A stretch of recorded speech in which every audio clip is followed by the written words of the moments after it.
Good morning. No, it's afternoon. It doesn't matter. Happy World Kindness Day.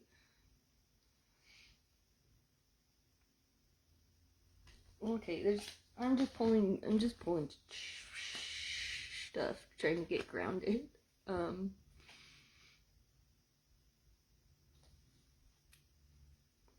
No, it's fine. Let's see. I have Bluebird Linderman, because Bluebird things. I have that one with me, and I have that one, and I have Angel and Demon cards of the days, and little teeny tiny ones. These ones. Little teeny tiny Rider Waits. If you jump on and have questions, holler. The comment feeds here don't always work super great. And let me just make sure. I think I'm. Yeah, sorry about that. It's good. In the Bluebird. Funny enough. Okay, bear with me in the camera. It's taking me like 10 minutes to figure out this camera. That's, I think, why I'm distracted. Because I don't have my regular folder thingamabobber. But it's fine. It's fine. We can improvise.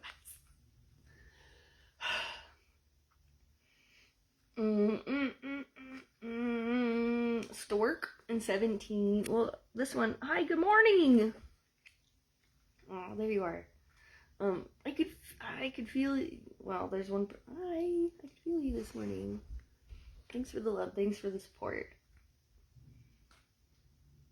I want to say, happy recent new beginnings to, well, friend who just popped out. Happy birthday.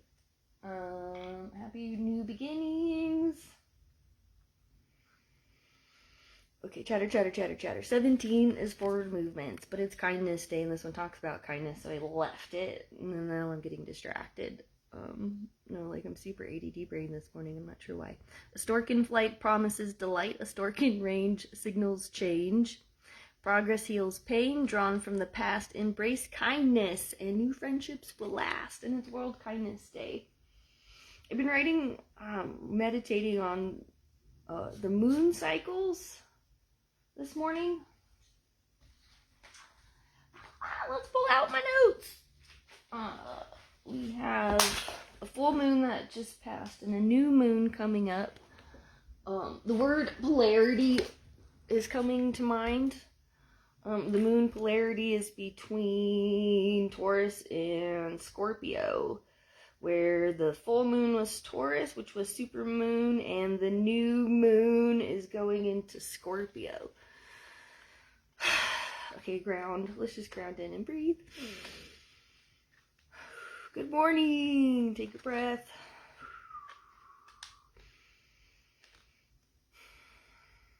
No, that's cool. It's grounding and anchoring, I think, when people start popping in, because then I feel like I kind of know what direction we can go in. Tower stuff is coming up. Towers and stars keep popping up in keys. Maybe I'll leave mice up too. Again, this is from the Bluebird Linderman. I think part of it too is I'm prepping for moon ceremonial, whatever stuff. And ironically enough, as I'm in notes, everything is about transformation this morning. Okay. So I'm trying to pull in key elements of this transformation guide with it. Okay, if you go to kelseysweet.com and you go to resources, you find your way down a bit. If you're on the web page, you can download the toolkit, the transformation toolkit right at the top. But if you're on your phone and you're trying to look for I have a free PDF, right? So it's a toolkit for transformation. So I feel like as we start talking about these kind of things, you can maybe refer to that as an anchoring point. I'm just putting it out there. So very open to feedback. But anyway, if you go to the resources page on kelseysweet.com, you go down to the free toolkit PDF thing download, you'll see what I'm talking about. Maybe it's relevant to this. I don't know. I'm talking about it though. It feels weird. I'm not quite ready, but No, I am. Okay, I'm grounding in. New moon in Scorpio is on November 19th. That's coming up. We're going, okay, so yesterday was the last quarter of the moon. I feel like in regards to our transformations and orientations in time and space, be kind, okay? It's just reflecting. Fine. We're releasing. There's the reflection. It's supposed to be Moon in Virgo. Moon in Virgo is supposed to be about reflection and like kind of this inward bridging liminal space again. That liminal aspect came through in the last readings from last week. And so I guess so that's where like this guide element comes into play, because if we're talking about how we're shifting the perspectives and consciousness, I started playing around a little bit with blah blah blah this stuff this morning, and the feedback that I got from it was interesting, and I like the format and I like the language and the structure, but I'm not sure that people are gonna be able to chew it quite yet. So maybe that's where that guide kind of thing comes in, is the trick and the challenge is getting you to be in a receptive liminal like state of mind. So that's where the consciousness aspect of it comes into play. And we're talking about like measurable brainwave states. If I could hook you up to electrodes and then put you on machines and actually see what's happening, I think that would make me feel a lot better about this practice. But access to those resources takes time, and I don't even know if that's possible, but maybe. But let's go to like liminal space, because it's breath work. We're talking about transformation in liminal spaces and getting you to like shift areas or sets of consciousness, or to be in receptive flow states, to access points of transformation. There it is. Here we are. It's all coming together. Then in that space, right, it's like the knowledge will be more accessible, is what I'm being told. Let's kind of back up a little bit, and then we'll kind of dive into cards. I've got a few floating around, but we're just gonna anchor it. Good morning, afternoon. Multiple numbers are coming up too. Face outside circumstances that are suddenly put upon us. So how to face these sudden circumstances in that liminal space, and maybe that's where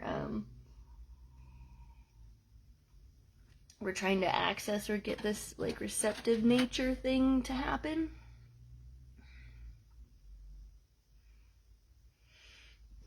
Okay, I have Lenormand kind of off to the side in two spaces. So if you're just popping on, we're 17 forward movements, storks, bear with my camera situation, pardon me. Embrace kindness, right? World Kindness Day. A little pardon me, this idea is gonna happen. But that's fine. Okay, thank you. I'm sorry, that's loud. But the tower, I'm gonna put these over here. I'm not working that space. I'm like mirroring today, I guess. So my brain's kind of doing this inside out thing. A lone tower stands confident and secure. Ground your strength in all that is pure. When troubles surround, weakness may come. Problems that abound, you must overcome. That's kind of those unforeseeable circumstances, right? And so culturally we get hooked up on issues, problems, or like sweeping problems under the rug, or subversing things. Suppression. Let's just say suppression. Suppression, depression, impression. Something about impressionism or something. ooh, really like how Impressionism collectively influences the psyche. That's kind of a mental note for me later. But your post-Impressionism, kind of in this world of, well, this is like super relevant to maybe one or two of you, photorealism, or like, ooh, even photojournalism, that one's in there.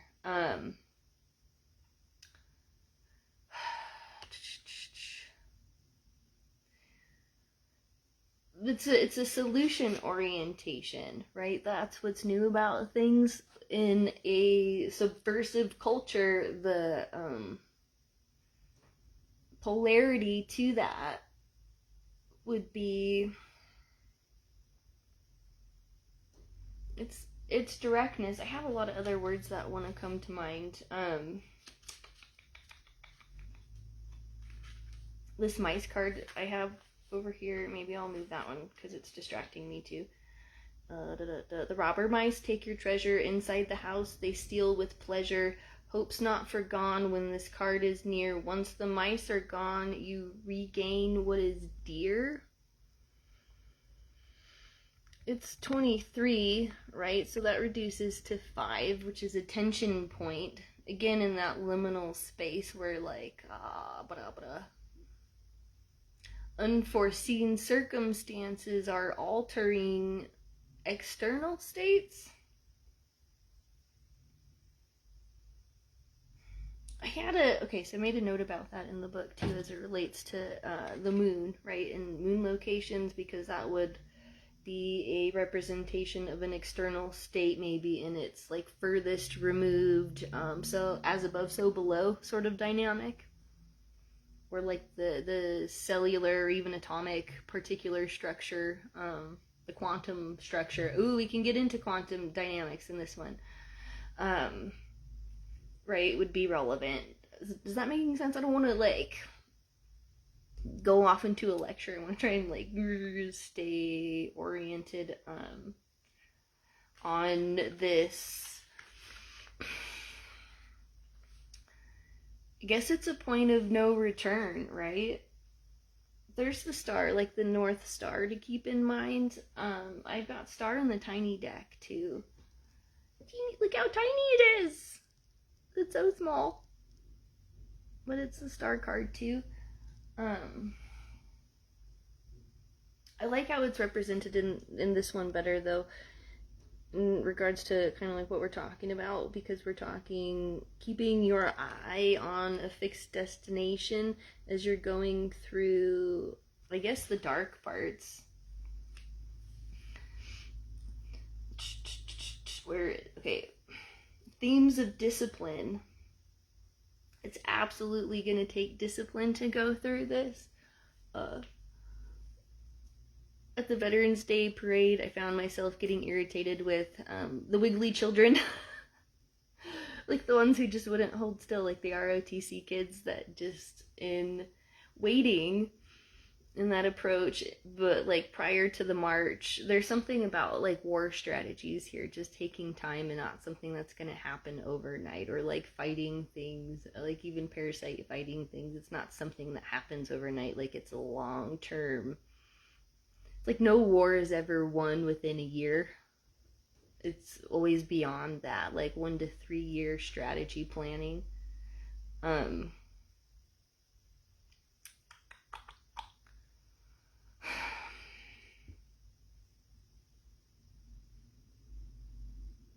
do I make it like super relevant? Because if I'm talking to many of you, and many of you are at various levels here, there's something about literacy and words and adding in new words, but maybe that's where the toolkit, the transformation toolkit comes into play. Again, you can just download it for free. It's a PDF on my website, kelseysweet.com. It's like 39 pages. I need to put an index in there, so bear with me. But you can find it there. I guess we'll just be direct with it, because Venus squares Jupiter and Pluto. So we're talking battle theme tactics, but there's no struggle if there's no war. So like there's no reason to it's the external. So whatever the external reflection is just a reflection of the internal struggle. So we have to, at this point, go within, look at how we can, at a molecular subatomic level, look at how things are quantumly entangled. Like consciousness, how things are ever interconnected, and you can't necessarily ever separate them. Like all the things exist within the same container and within the same bucket. Ironically enough, there's like this pushing and pulling. I'm looking at the whatever the like the quantum ball thing. But like the electromagnetic frequencies. We're talking electricity and magnetic poles and forces in that like polarity dynamic. So if you're not on one side or the other, one extreme or the other, right? And you're existing within that polarity, pulling, magnetic, sensationary, real-time thing without being stuck on one side or the other.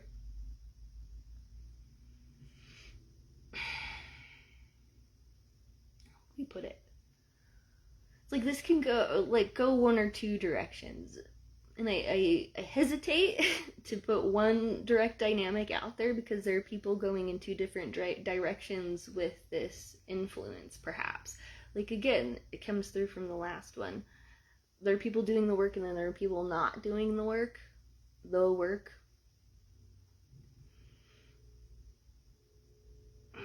I feel like I have to be more specific about that too, but that's fine.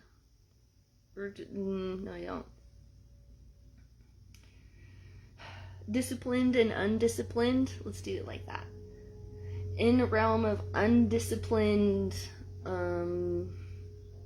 magnetic attraction in co-evolutionary principles or like co-creative dynamic transformation, I'm getting hung up because the robot used a really good word and I should have written it down, but then I would have been here all day. I'm gonna be here all day anyway, but I can't. Anyway, like power struggles are coming to mind. Power struggles are definitely across the board. That's written into kind of like the astrological I wanted to say astronomical, but astrological influences. But that's that like Taurus Scorpio dynamic. One is very solid earth and one is very deep water.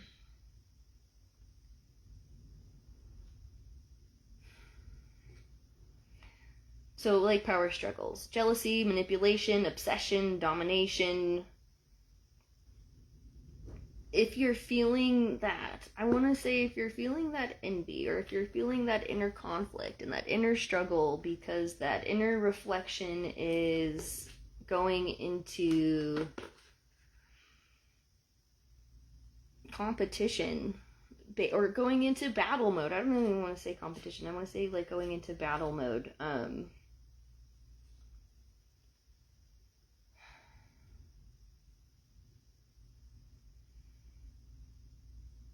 Then you're talking about fatal attractions.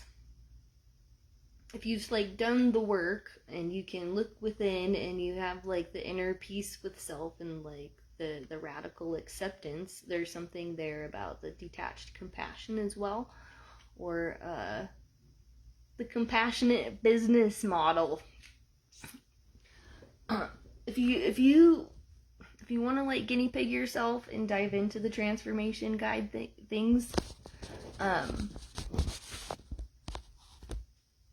think what you'll find is different about the business model is it's built on a compassionate framework. It's not built from a let's say a place of egoic Structure?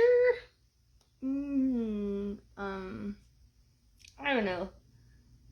I'm not quite done yet, but it's done enough. But I'd really like some input. Do you have the time and the energy for it? Before we get too specific. Anyway, keys here too. Inspiration unlocks the door. Solutions are the key to success and more. Miracles and insight are easy to trace once the final piece tumbles into place. It's World Kindness Day, so that means be kind to yourself. Do something kind for yourself. Do something kind for others. Sometimes the kindest thing you can do for somebody else is be nice to yourself. Like set healthy boundaries. The word sovereignty keeps coming up too, like sovereignty, autonomy. That's that inner reflection thing. That's understanding your own, let's just say, molecular makeup. This is where you can, the whole transformation thing, is just popping up everywhere. I feel like it's aligning in very interesting ways, especially in being open and receptive to things going in unexpected ways, or let's say like not having to control the outcome. That like fatal attraction thing goes into the dark karmas. Something about the dark arts is coming up too.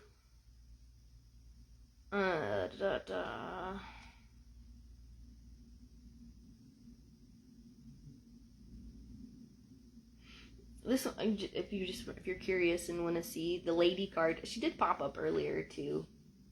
The charming woman with flowers in hand, as with the gentleman, her cards will command. It's an ace card. What is that? Ace of clubs. The fortunes revealed once the cards have been placed, unveil the fate that destiny traced. So if you like go get a blood panel, or good day. If you can understand your biological makeup, let's just say from whatever resources and lenses are accessible and make sense to you, and you can kind of, let's just say, take the lead in your own health and recovery, like know thyself. You'll be more receptive to how external influences change, or let's not say change, but influence, or have the potential to influence you. There's something there too between like possibilities and manifestation. I'm gonna get the light out of my eyes. It's gonna drive me bonkers.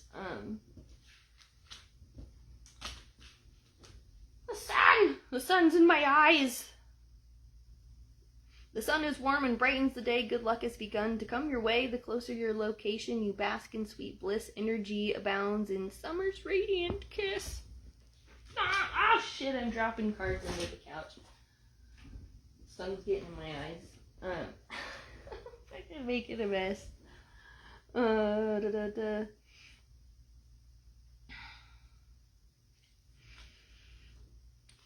It's interesting to me though that like the mouse card or the mice card came up.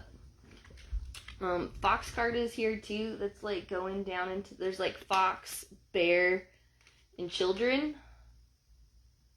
that are here. The fox is sly. A friend is too. Someone may try to deceive you with wily glances and Renard snaps. Renard. Evade deception and beware old traps. It's like breaking out of old behavior dynamics too. So no longer allowing, that's the detached part, no longer allowing old conditioned behavioral dynamics to trigger you. That will resonate. Although I just want to get deeper into like the clinical part of it, but it's not necessary. I just want to nerd out. Oh. Mm. Meditation is important today. Aniel will help you find peace of mind. Peace of mind and reflection. It's just being able to sit with the difficult stuff. That's where the breath work comes in. If you can sit through or discipline, right? If you can sit in the discomfort long enough, you'll be able to break through to the other side. But it's not going to be comfortable and it's not going to be easy, and that's where people chicken out. Chicken chats. It's where they so-called don't want to do the work because that ego gets in that way, or identity structures come up. People get really attached to identity structures because of predictability. You kind of have to cut away at what you think you know about stuff. Let's go into Gallery of Hallucinations. I want to do that one.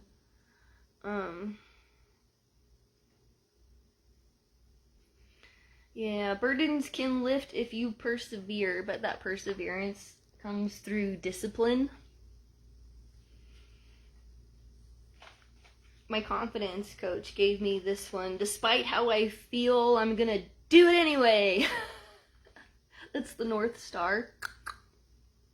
The North Star.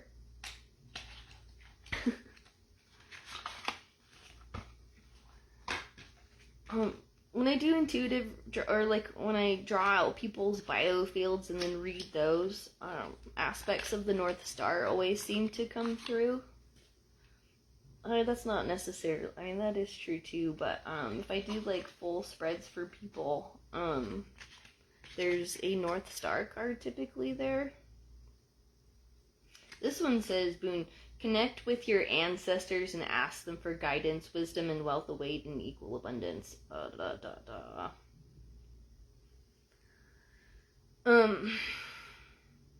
Again, kind of escaping ego, or one of my favorite ones, before you sit down to do the work, go to the door and kick yourself out.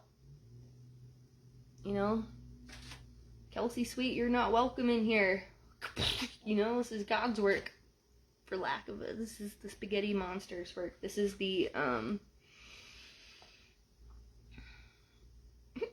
want to say quantum, colloidal, intertangled, energetic, magnetic, dimensional. I don't know.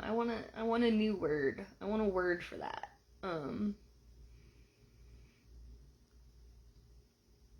I'm not well versed enough in the literature, say, of consciousness to really, or I'm not as up to date on it as I would like to be.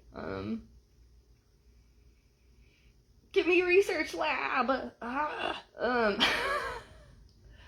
I've got, that's where some of those missing pieces are. There's a piece that's still missing. Whatever just fell under the couch. I'm gonna have to look for that too and not forget that that's there. But doing the effort in digging for it. Marbas fights bodily disorders and cures sickness. Healing is coming like a roaring lion that destroys diseases. You already feel better, don't you? Yeah. I think parasite cleansing is absolutely going to be one of a main requirement in regards to transformation guidance, or this whole transformation guide thing. I feel like maybe sooner than later. Oh, there's that bear thing again. It would probably behoove me to put together some sort of resource for parasite cleansing stuff too. No, well, okay, I'm getting a little off track. Sometimes it's better to be invisible than to be seen.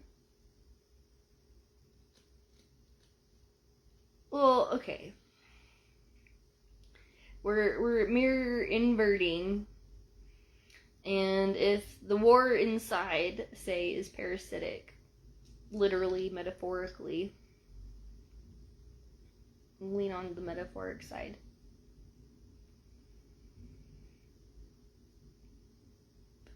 at a very simple genetic expression, you have these little creatures that are so amazingly adaptive to their environments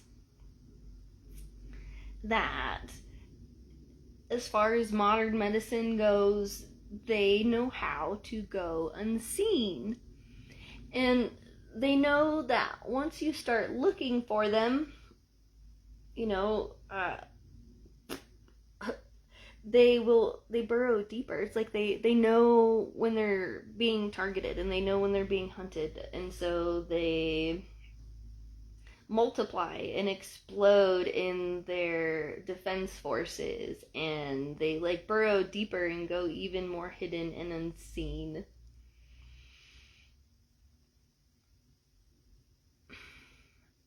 And it feels like the easiest way to, say, target and eliminate is to go to the most basic element. And when it comes to curing things, when it comes to resolving things, then we go into hydrogen. I mean, it's number one. It's at that most, like, basic level. And from, there's that tower card picture again, from that, like, rebuilding structure. That's what this moon is all about. It's all about new stuff, right? So if you're not on the like power struggle end of things and trying to fight change, or it's like resistance, if you're resisting change and you're resisting the circumstances, that's where like the fatal attraction, dark karmic, whatever, I don't know, the obsessive jealous, that's such a gross energy to have. It's like if you're feeling that envy and if you're feeling that jealousy, like go within and resolve that like straight away. Because there's something in the metaphoric aspect, like there's something parasitic about that in its nature, where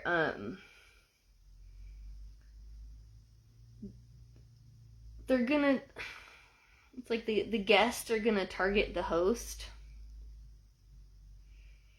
And in doing so, they're going to influence it. They're going to influence it by invading and altering the consciousness, so it like aligns itself with, let's say, parasitic thinking, right? Where it just kind of, and so if you, from an integral perspective, on a biological level, to access consciousness or to like feel what it means to shift something consciously inside you, or to just like experience life from a different state of mind, you have to like release and let go of things. You have to be open to pleasure. I've been reading a lot about luck, and just interestingly enough, how it's aligned and how it's shown up in my life, on what it means to be lucky or to have luck, or the research science behind luck and lucky people. I want to say the extroversion, the external environmental dynamic plays a huge role and influence on how things will materialize and show up.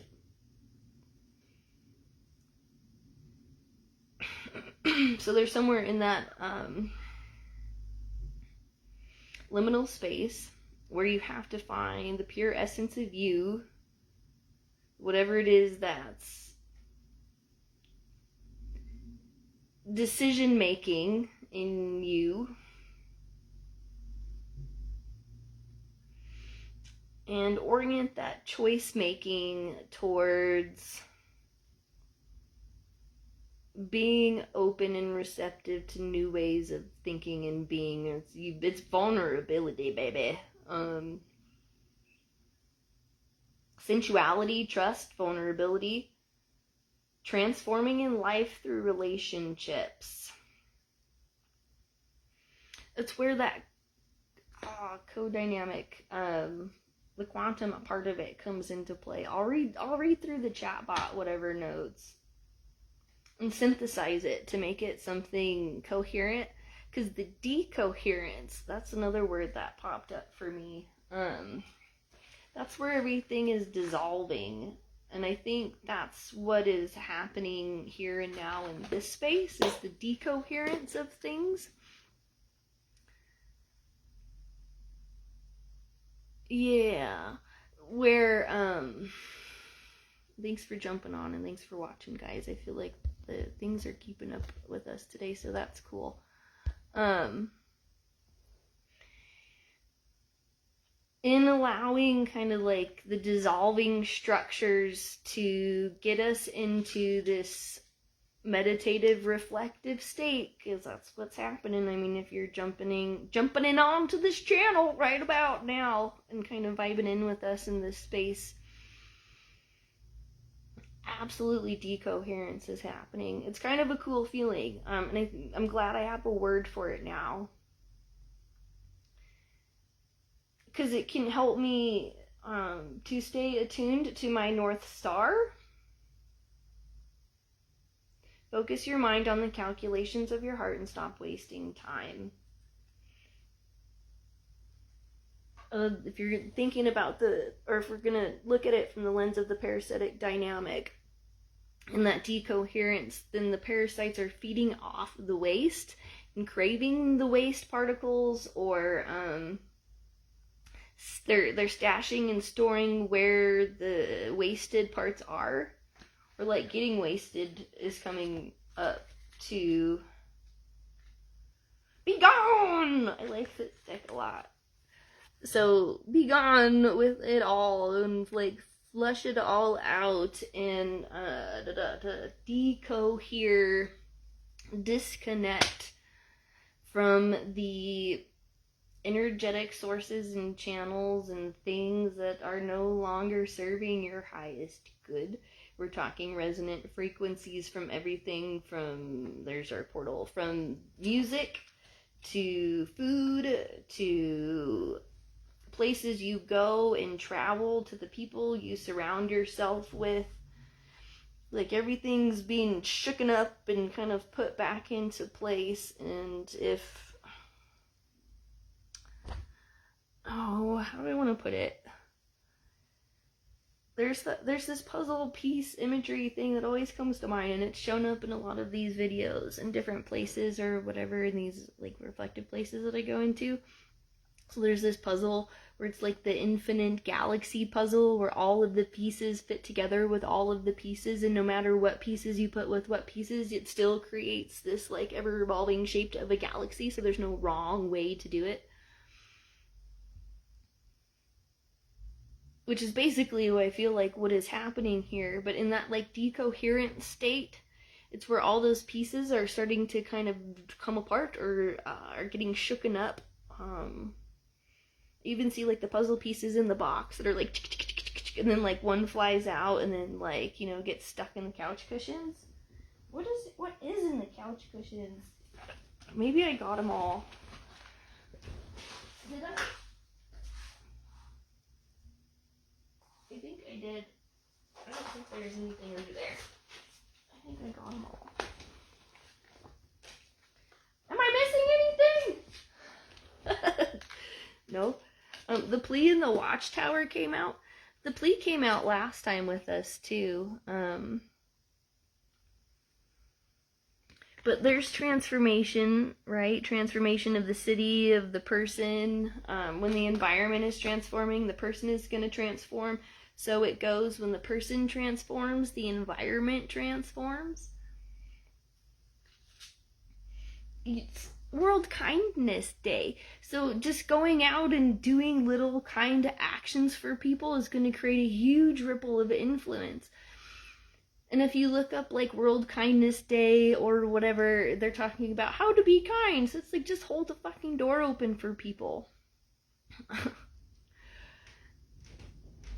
Or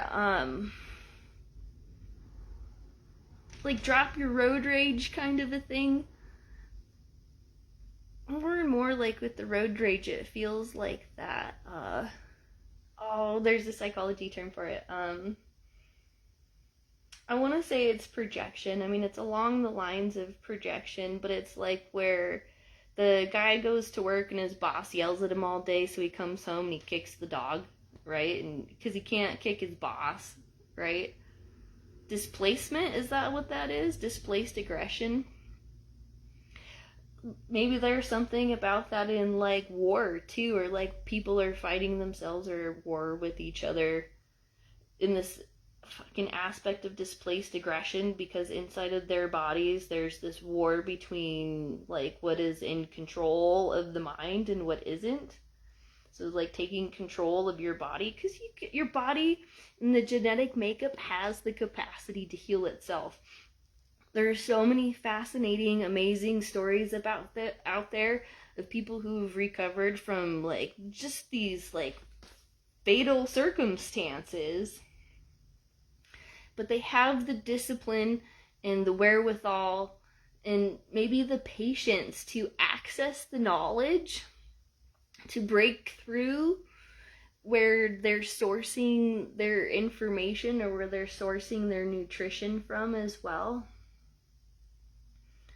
There's just like, I just see the like these spider web fingering trails of interweaving connections. It's not like if you're looking at a person, it's not like they have like one tube or a couple tubes coming off of them where they're like maybe connected to mom and dad or something, you know, but there's like these like infinite, finite, like fingerly little that are attached to I don't even want to say attached, let's say quantumly entangled with all these things that aren't in alignment with higher truth. So you have to comb through or like brush out the tangles in the quantum field. That makes perfect sense to me, right? Maybe it's Reiki, but Reiki makes me feel weird. I don't like Reiki. I don't like people coming along and like, you know, entangling their little whatever in my field and whatever. I like to access and tap into pure source. You know, I don't want to extract my energy, knowledge, whatever basis from those around me on these various levels and fields. I want to access it through, let's say, Sheldrake's morphic resonance field.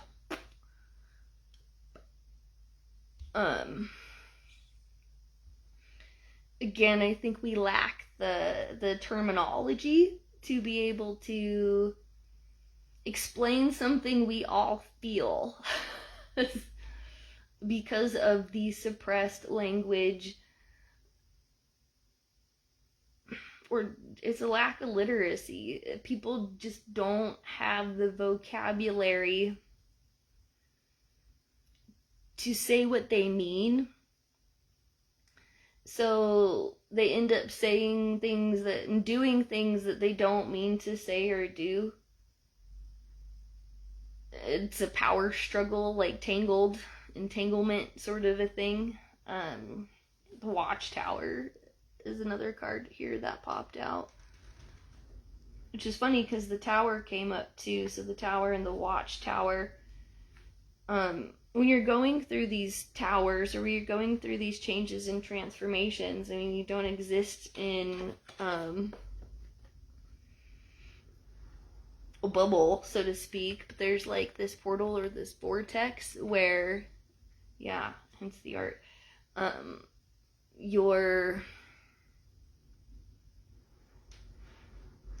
everything you do is witnessed by something somehow.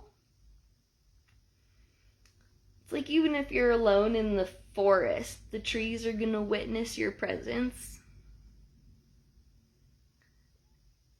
Like the animals know you're there, the plants know you're there. I would even go so far as to sense that the rocks would know that you're there, or there would be a external boundary between you and the rock, or perhaps the rock could sense the pressure or the temperature influence from its external environment Therefore, it reacts to the external environment by breaking, maybe in an extreme circumstance. There's this really interesting short animation out there. I don't know the name of it.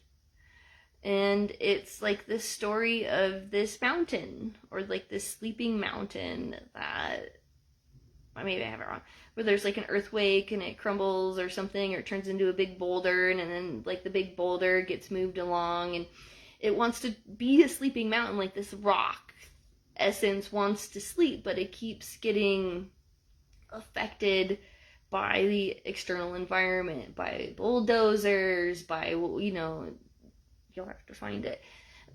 The point being, the big mountain ends up turning into this little tiny pebble, and this whole time, like, it's so tired and it just wants to sleep until eventually, at the very end, it's this little tiny pebble and it finds this points of rest and it can, like, go back to sleep. So then again, what is consciousness? We don't fucking know. This is where I had the conversation with Rupert Sheldrake in regards to, does art carry consciousness, or thinking about the story of Dorian Gray again. Why does that one keep coming up? Maybe that has to do with the displacement.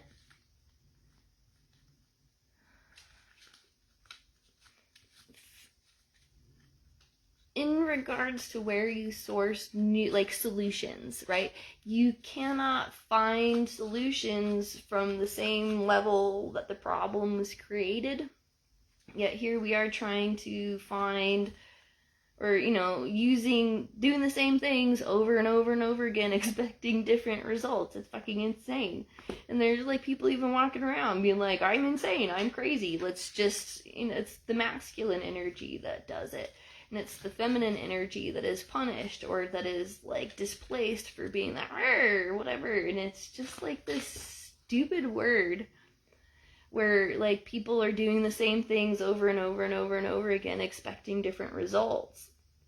But there's no solutions in that, right? That's that inner conflict and that inner turmoil, and that's that repetition. That's that, like, false sense of control where the manipulation happens so that there's predictable outcomes, so that somebody doesn't have to be vulnerable enough to open up to change, or the possibilities of an identity or a consciousness beyond something they can even imagine for themselves, right? There's, like, a breakthrough in this, like, underwater dynamic, and all these different influences and experiences, and backfire is coming up. So if you listen to too many people, or it's like that groupthink mentality, or the sheeple, I wish I had that paper I did from grad school. It's like Sheeple, Zombies, and Robots. In these systems-based thinking dynamics, right, where people just delude themselves into thinking they have any sense of, like, autonomy or sovereignty, or they give it up to, like, let's say some higher power in regards to as a means to, like, not have to be responsible, or to not have to be held accountable. So it's that accessing higher self dynamic, maybe more so than looking towards a higher power or something of authority. That sovereignty comes through having to, like, be the captain of your own ship. The stage fright is there, because you're gonna be seen, you're gonna be vulnerable, you're gonna be there's no hiding it. The sheeple, zombie, robot things, those are people who conform, as a means to not stand out. And in the realm of that conformity, those power struggles come into play, because somebody within that structure has to have authority over others, or has to control others. But they're all like controlling themselves by doing the same things or just enabling each other. I think a lot of groups are like that, where they just enable each other, or like a lot of these political systems, they're not designed to create solutions, they're designed to enable. Like the parasitic dynamic, it's a like co-host sort of a thing where if they can manipulate the environment in such a way that, I don't know, it's like an extraction of resources or a redirection of resources for the benefit of something else without, I don't remember. I don't know. I don't want to talk about it. I don't want to go into it. This card's here. There's like nothing on it. But it's an artist studio, right? I don't want to talk about it. We'll just make the pictures, right? Hence the art. Yes, absolutely. The pictures speak the million words, right? They go beyond the word limitations. Words will limit us interculturally. That's why body language communicates so much more. Or just that feeling. You gotta get in tune with the subtle body. The Voyager is here. The mingling. Witchcraft.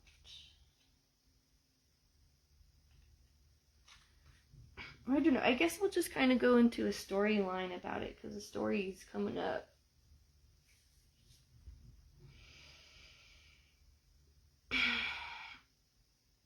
When you are creating a new sense of self or a new identity or going through a transformation in this liminal space where you're reflecting and transmuting and healing, right? Growing, whatever you want to call it.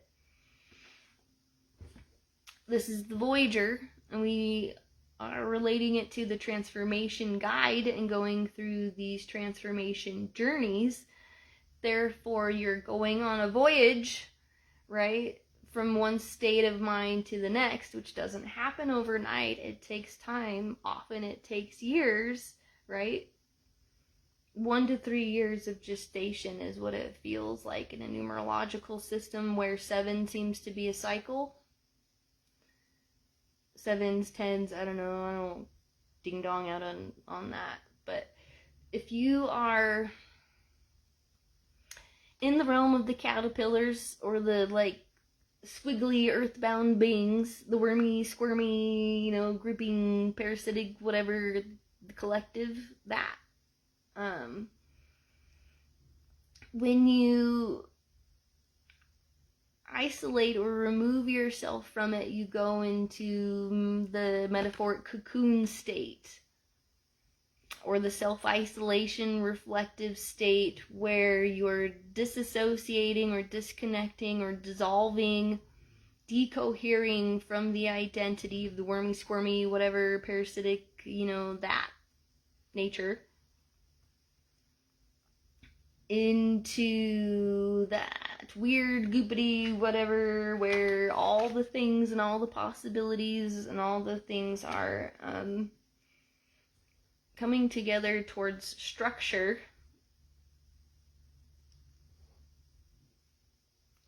I've got better words for that.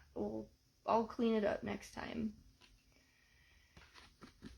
So that as you transcend from, say, that base level wormy squirmy thing, and now you can get into the air, you can fly, what you can see above, like that bird's eye view. Transformation, there's all sorts of like symbolism built into that, right? On the road, on that journey towards self-actualization, there's a psychology term for you that goes into the alignment with the higher self, which is more of your Jungian archetype. So this is not aligning yourself, say, with a religious structure, but aligning yourself with ethics, which sure you can find some of through religion, doctrine, whatever, but look at them all and look what they're all saying, right? Anyway. The story goes then, when you transcend above and beyond and you make the breakthroughs and you go into your self-actualized higher self, you're overcoming the mingling, you're getting out of the group thinking, right? The mingling, everybody's clouding the judgments and stinking up the whatever influences. There's a lot of gossip in that space, there's a lot of judgment in that space, there's a lot of I want to go so far as to say witchcraft in that space, but the witchcraft is like the manipulation, right? There are people trying to control the outcome of the circumstances in these group dynamics. Maybe something isn't like the other, so they're trying to get rid of it or push it out, or they don't understand what's going on or something, so there's this like tendency to deceive. But that, again, if we're talking the lunar aspects of it, that just goes into power struggles, domination, that whole like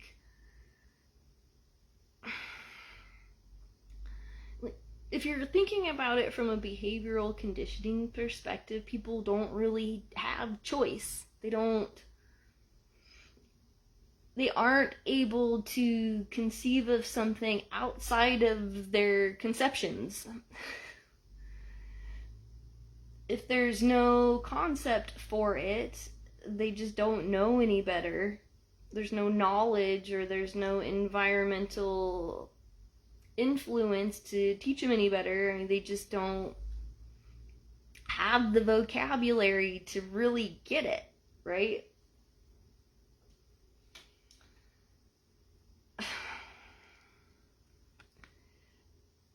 There's that bridging dynamic where we have to like climb up over and do the work, right? We have to discipline ourselves to use the stairs to go over the emotional turmoil, the detached compassion. Like, we're not gonna like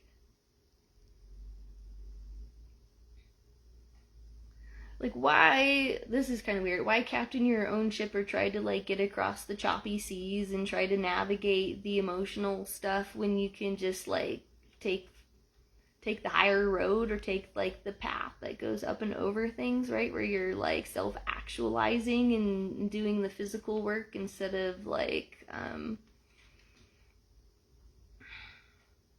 getting caught up in the flow. There's a weird inversion in that, and there's this like weird paradox thing kind of happening where I feel like I'm almost what's the word, like contradicting myself here in some of these belief systems, but I feel like we have to put this in a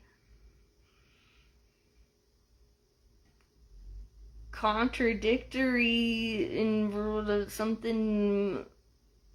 Is it a heuristic to get the point across? There's a dismay here through the mingling.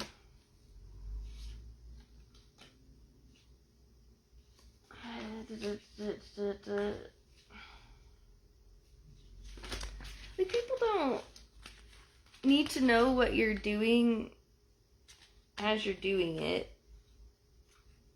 If you leave yourself vulnerable, there's like the onslaught, right? And that's that parasitic thing too. Like, you can't just like hit it once and expect that the things are going to be resolved. Because if you hit it once, they're going to be like, oh no, we're under attack. So they're going to like multiply and really come at you. So you have to be prepared for, let's say, the metaphorical herxing of that one, because people will do it too, right? The survivor is here. Like, you can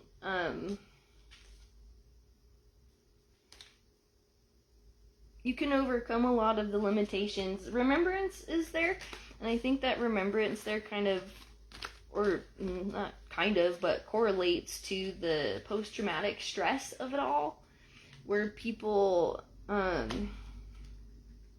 so suppressed and depressed. They want to maintain that control because there's the stigmas around the towers. There's that tower again, where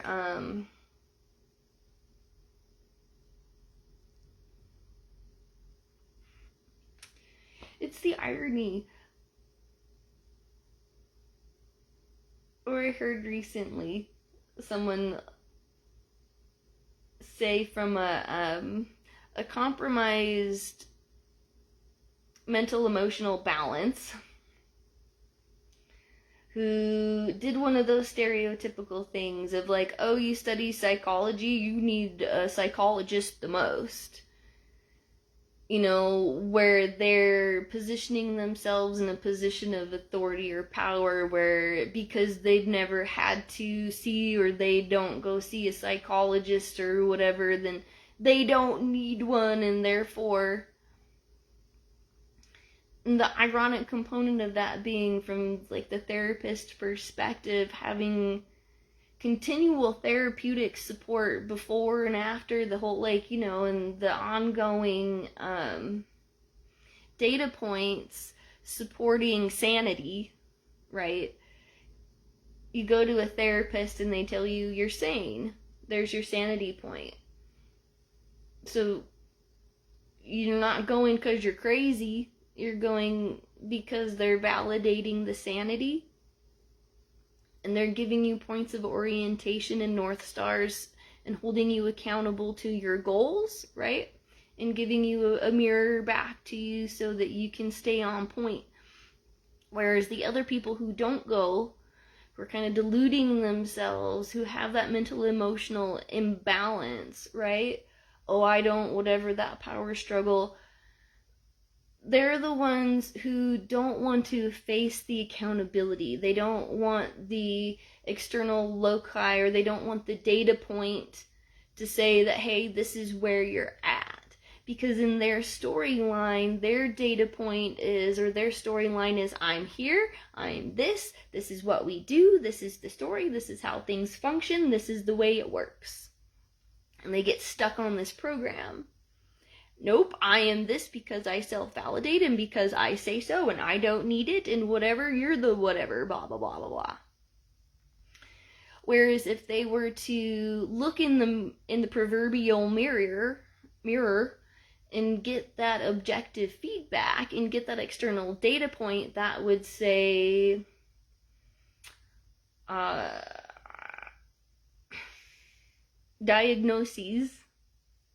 diagnostic criteria, orientation in regards to a whole collective based on a framework of scientific data, right? Like truth, as much as truth, reality, whatever's we can, right?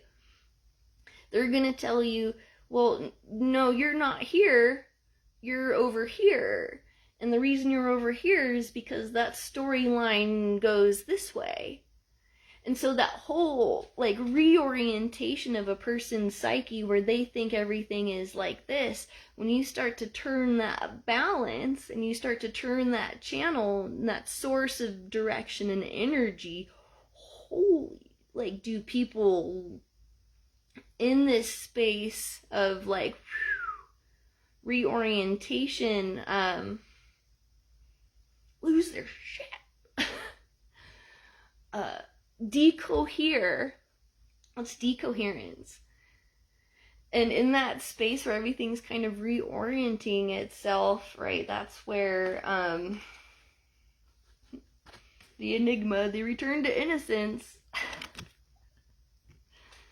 that's where the work happens. That's where it's done, right?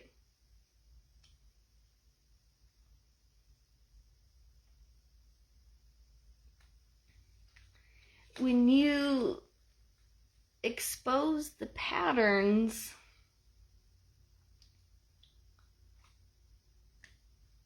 just beware, because again, people are watching you, and they're going to try and test or manipulate your outcome to their benefit.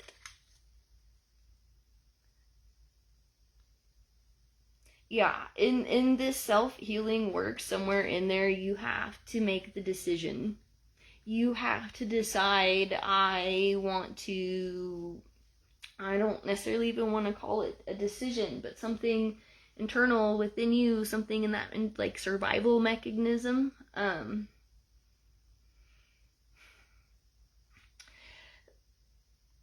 What is that story, or there's like an anecdote or something like that of a man who wants to, off himself, and he somehow like slips into the water in this like moment of drowning or something like that. The instinct is to swim to the surface and take a deep breath. Like, he saved himself in the moment. Like, his body, his instinct preserves him. His will to live within his genetic makeup surpassed that, like, mental emotional imbalance that wants to self-destruct.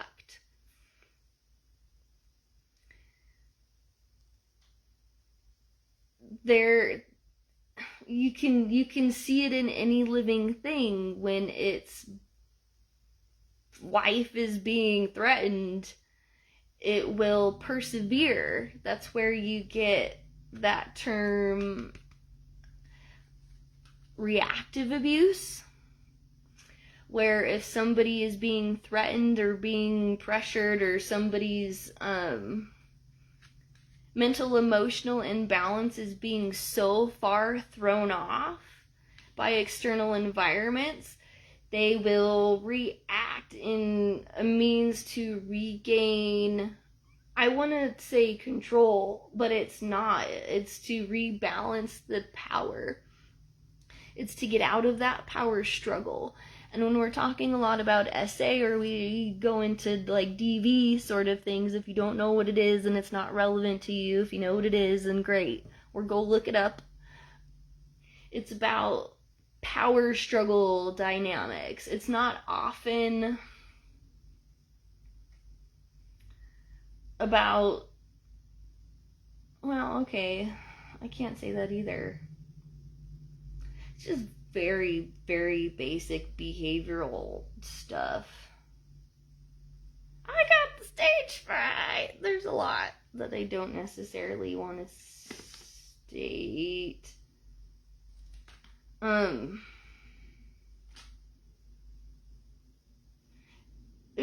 don't know, things are just gonna like take off a little too quickly, and maybe anticipating the other side of that transformation is what makes people slow down a bit.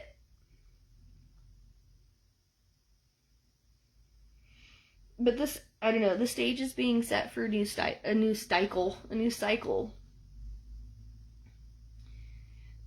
So it's absolutely like in this moment of time, like out with the old, in with the new sort of a thing. And whatever you don't sweep out and intentionally clear out now, it's going to get stuck, and it's going to be hidden in there, and it's probably going to, I would say, haunt or like affect you for a while. And within the next week, there's this really great opportunity in that, like, vast quantum whatever above and below thing,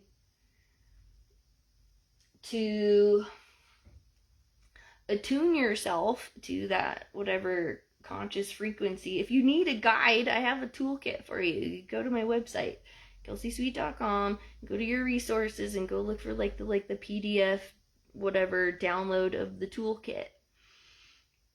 I gotta put the index in there still, so bear with me. But there's all sorts of information in there that can help you find a point of orientation in that weird, like, mushy, like, liminal ethereal place, so that you're not just like grasping for straws or whatever. It's like you have to know where to find that North Star and where to orient yourself. Otherwise, there's going to be all these other things influencing you and trying to distract you and pull you off that track.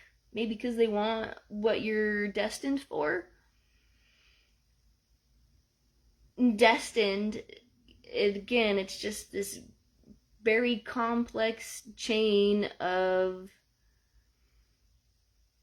pattern, A, B, C, antecedent, behavior, consequence. There's a whole chain and sequence of events that led up to everything that you're experiencing. So destiny, right, you can choose, but your external environment is born of forces far greater than we can comprehend in any one lifetime, right? So, I mean, give yourself a break. Just allow the sensationary part of it to happen before you try to label it with words or try to explain it or judge it or control it or call it something. Let's look at the little teeny tiny cards. If you have questions, you can ask. I don't know how long we've been on here, but I think I'm going to start wrapping it up. I'm hungry. I gotta pee. There are the things I gotta work on. Things I want to do.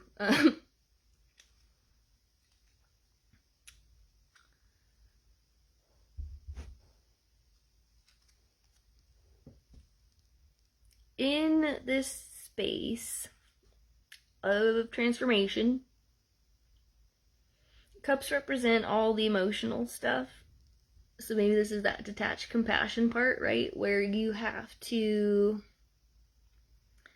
kind of walk away from or cut the ties to all the things that you thought once were or that you were. Or just be, if it wants to go, let it go. Don't try to make it stay if it doesn't want to. I did behavioral therapies. It's called blocking someone's egress. And it's against the law. It's illegal. It doesn't matter, like, what mental state, IQ, whatever somebody is, whatever. Like, if somebody wants to go out the door, you let them go out the door. You don't block them from getting out the door.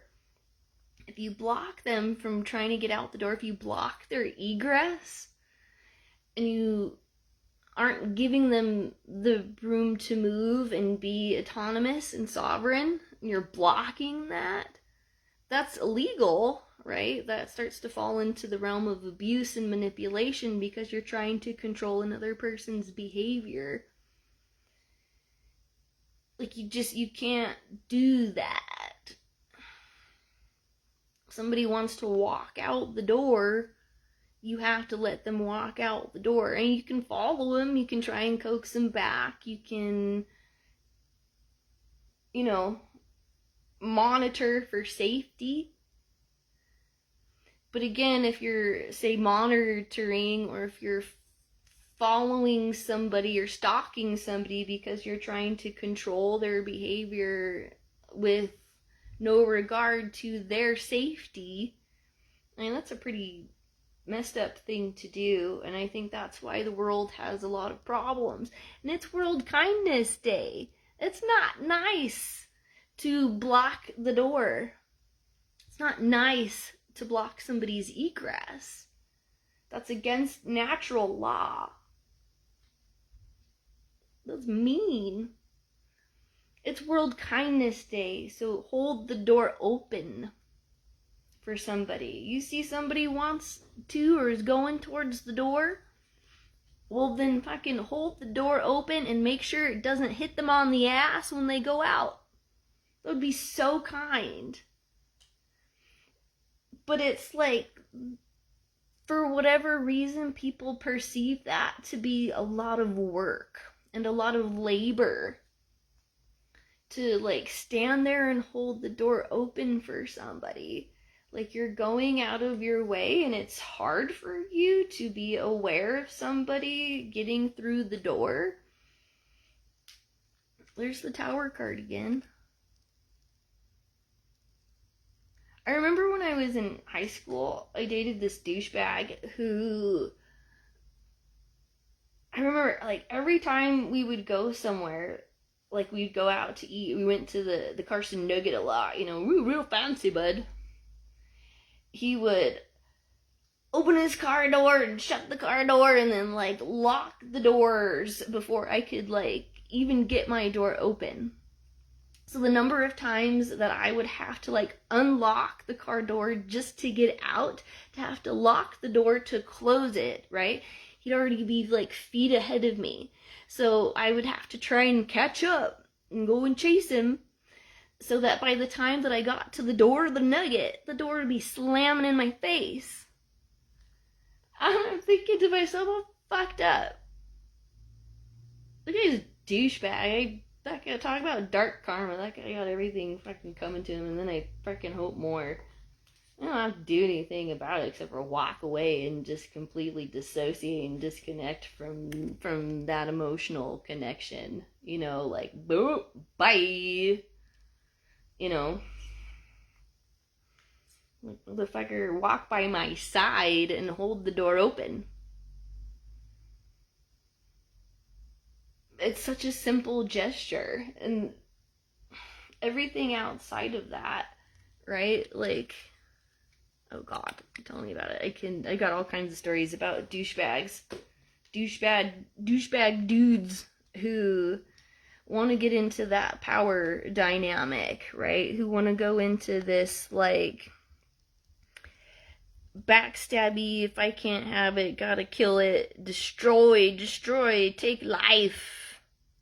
It's World Kindness Day. You don't, put the spider outside today. Find balance. It feels so good, like that pay it forward.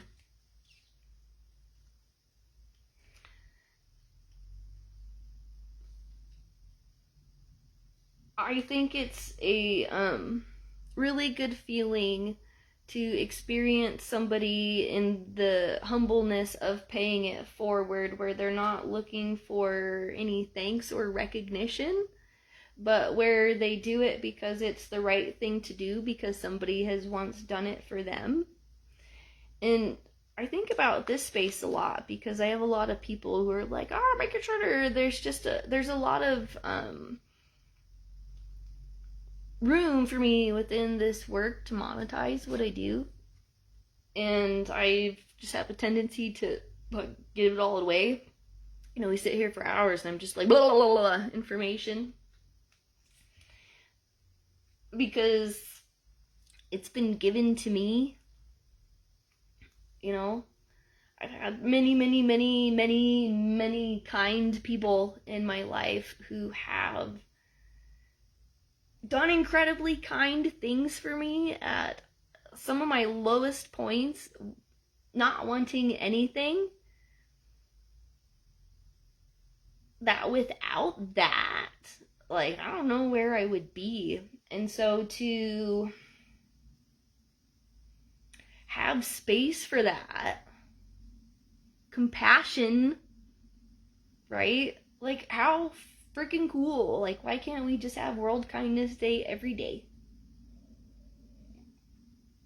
World Kindness Day should be every day. It's freaking stupid that humans have to be like, oh, we have to invent World Kindness Day because all we care about is fucking hurting other people and, like, tearing other people down and trying to kill other people and, like, judging other people, right? Because we think we're so much better than everybody else who's different than whatever, so that we can, like, sit here and hoard all the whatever and be, like, so closed off to emotional connection. But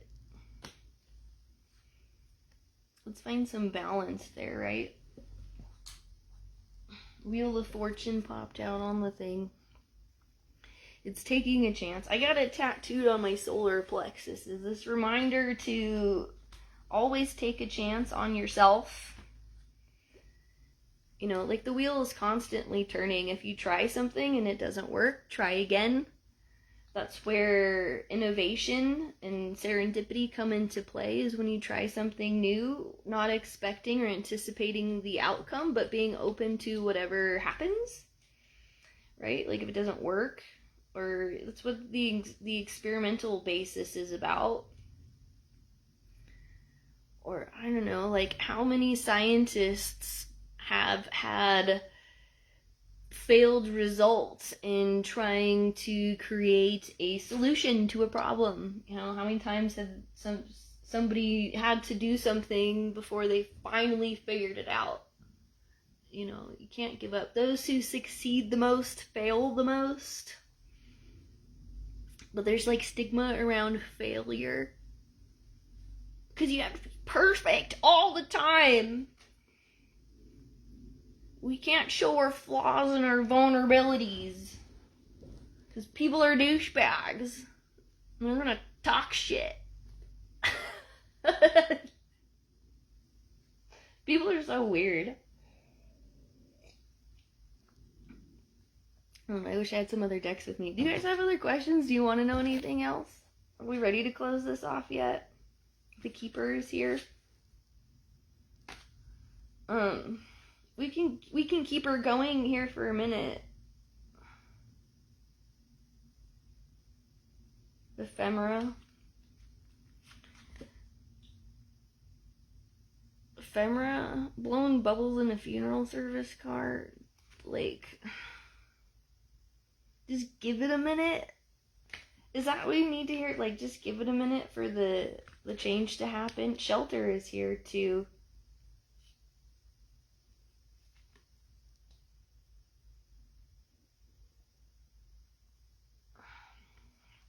It's like the story kind of unfolding again. Lunchtime, my tummy's talking to me. I'm gonna start getting really distracted here in a minute. Okay, so let's kind of, I guess, store the blah, blah, blah, blah. Oh man, yeah, it's time to close this channel off. And just kind of like ground in, orient, kind of sync up our energies here real quick so we can come up with something concise and close this off for today. You can always reach out to me for one-on-one readings. I think it would be kind of fun one day to like do 24 hours of coffee. Or we just see what happens in a 24-hour time frame. Just for shits and giggles. Here's our story. In this outside circumstance that is suddenly being put upon you, say the rain, you can take shelter.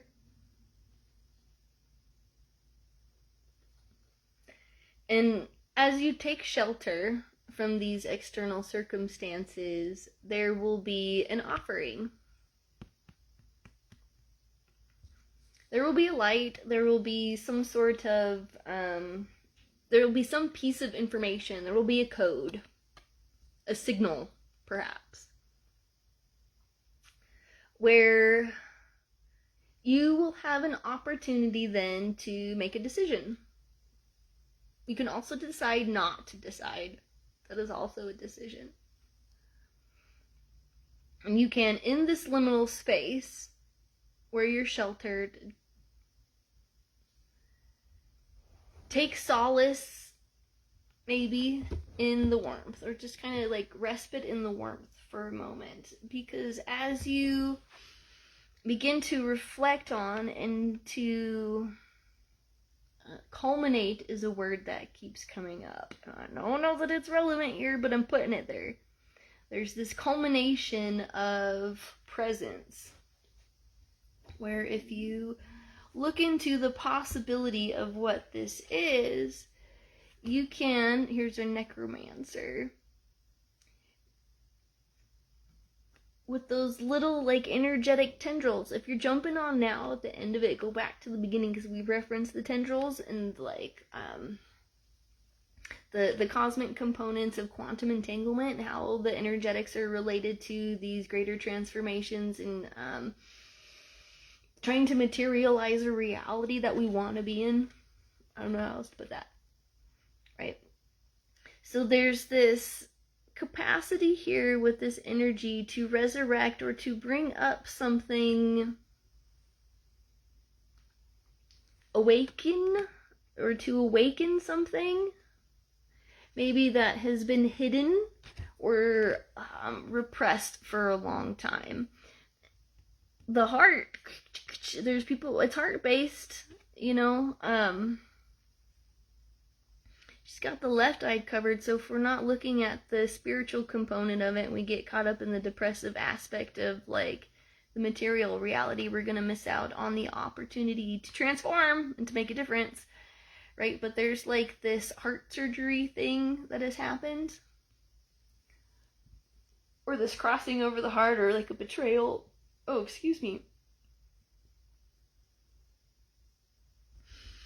The heart is so sensitive, right? When it comes to those betrayals and those heartaches, like it'll push stuff down really, really deep, right? But because of that, there's been the departure. Like, you gotta walk away from what's no longer serving you and disconnect the decoherence part of it, right? We are no longer acknowledging and addressing the things that once programmed us or conditioned us to be imbalanced, unaligned, unrealized, right? Nope, not doing it anymore. And this is behaviorally putting something on extinction. So when you ignore it, or when you put it on extinction, or you no longer acknowledge the things that aren't no longer acknowledge the things that are harming you, perhaps intentionally harming you, right? They're gonna want to get bigger, and they're gonna want to loom over you. They're gonna want to try and scare you, but pursuit is the important thing to keep going forward, right? To keep heading towards that North Star, and to keep going, and to persevere through it after the departure. Because once you get away from the things that are no longer serving you, that's where that weird groupie kind of thing comes up, and the accusations come in, and people who don't understand what's happening are gonna try to point fingers or to describe what's happening based off their limited experiences. And I think that's why it's best in those places to reflect and do that inner work kind of on your own. Maybe that's why I set up the guide in that way, or the toolkit in that way. It's very much self-led. It's a self-guidance system where you can jump into it at wherever. And it's a reference. And how me as a person plays into it, it's not me telling you what to do, but I exist as a tool for your toolkit that you can build on your own in your own way, right? Where I can kind of guide you how to whatever, or kind of give you some reference points. But to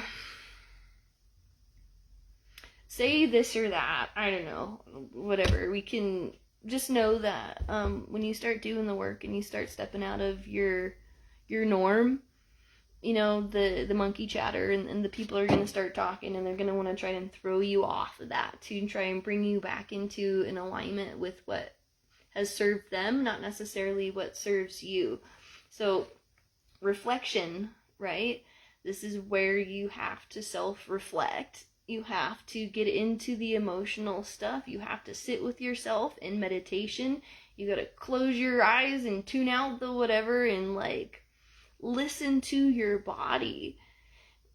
And if you haven't been listening to your body, and it's been repressing and storing things in there, there's gonna be a lot of things that are really uncomfortable, and the discipline is going to be sitting through it so you can understand why those things are there and why they're put in that location, so that you can do the resolving and the resolution work. And yes, we can do that work together. I can assist you through those parts too, but I mean,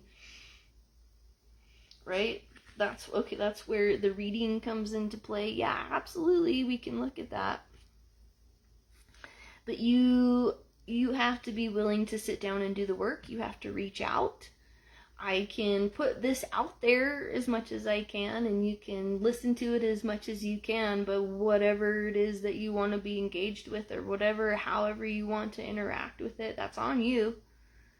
I can't tell you at what level this is going to make sense to you. It's going to make sense to you or not, whatever, wherever you're at. And I'm curious to know what that is, so I like these opportunities where we can create dialogue about these reflections, right? But the holdup, I think, for you is the vulnerability part. And exposing the things that are really going on, like showing up, like getting out of the box and opening the door and being ready to walk through the portal to do the things.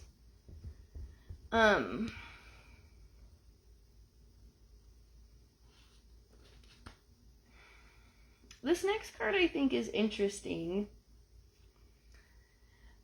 And I feel like I want to be careful with how I approach it, because I don't want to come at it from a state of paranoia, let's say paranoia, in this realm of transformation.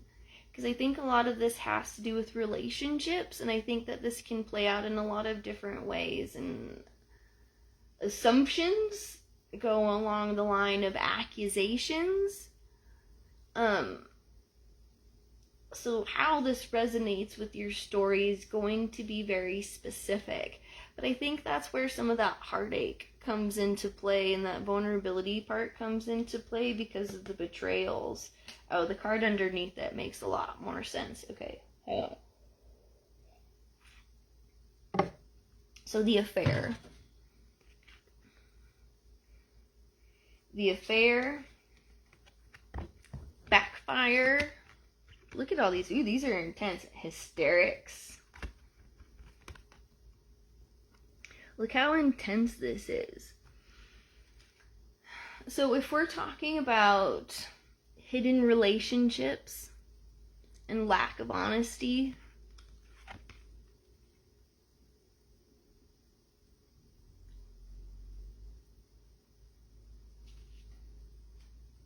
and the amount of like pain and betrayal that comes with this level of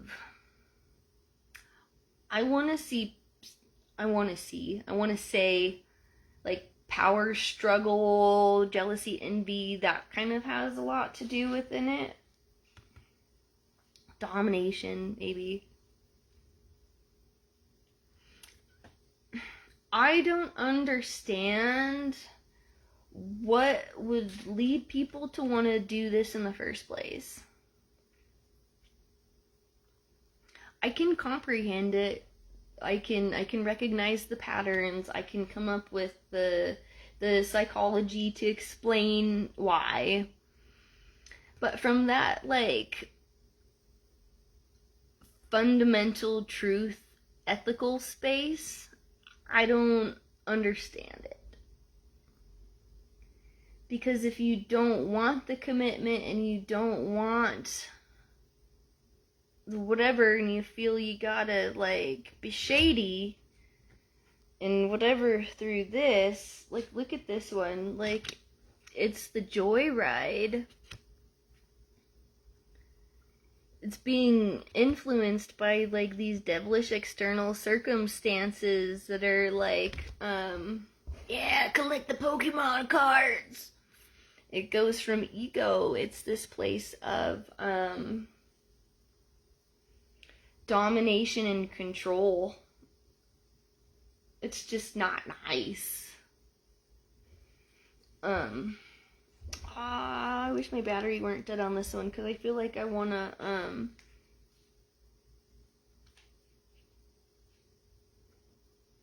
like, look up the meaning, like the dictionary part of affair. Maybe afterwards I will, and I'll put it in here.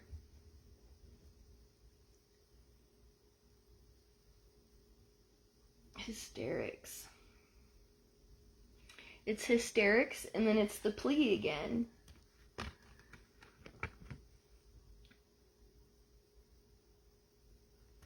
And again, like, I just feel a lot of different storylines on this one, and it's played out in a lot of different ways for people.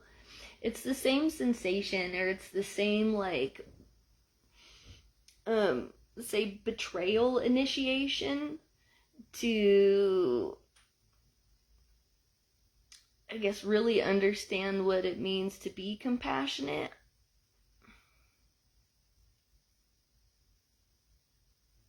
Because I think people have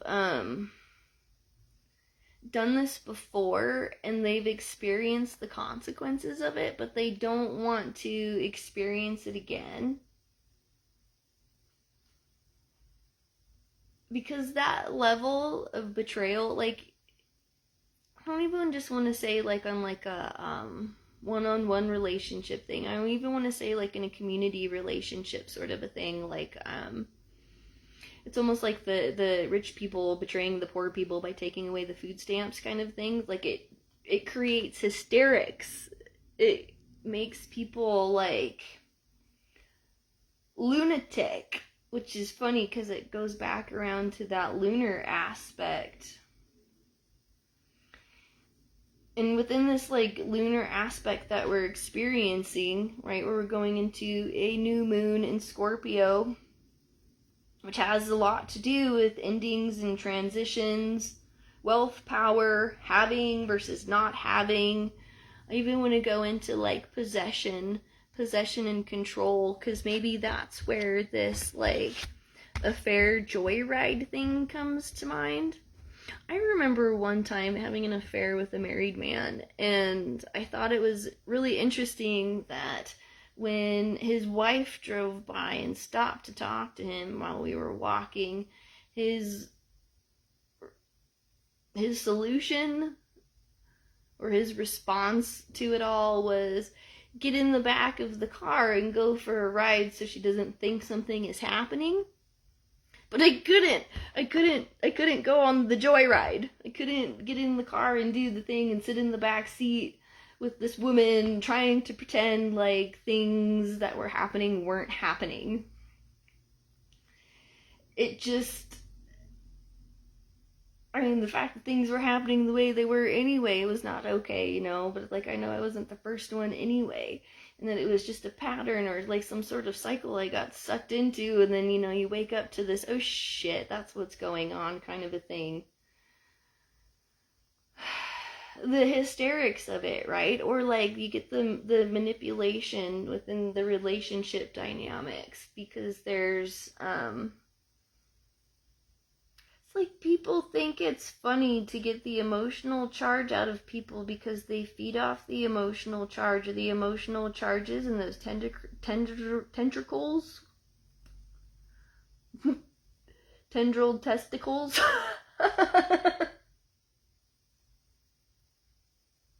Sorry.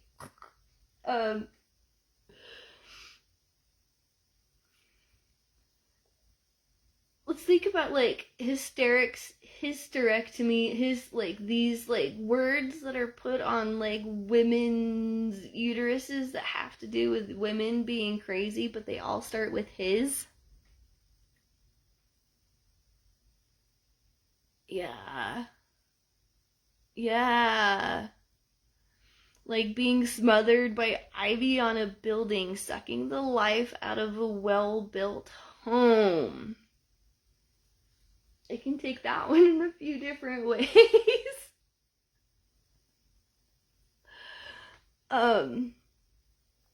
And that's just the thing, isn't it? Like, the ivy looks so pretty from the outside, but really what it's doing is it's rooting into the foundation, and it's undermining the whole structure to bring the tower down, right?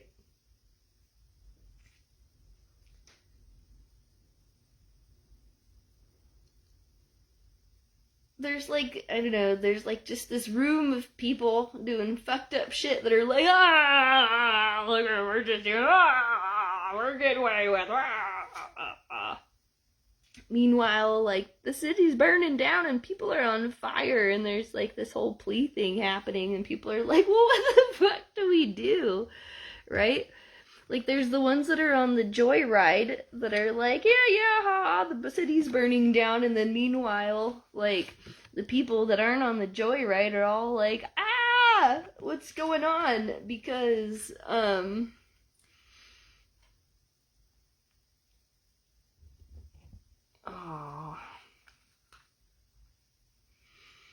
ghost lore.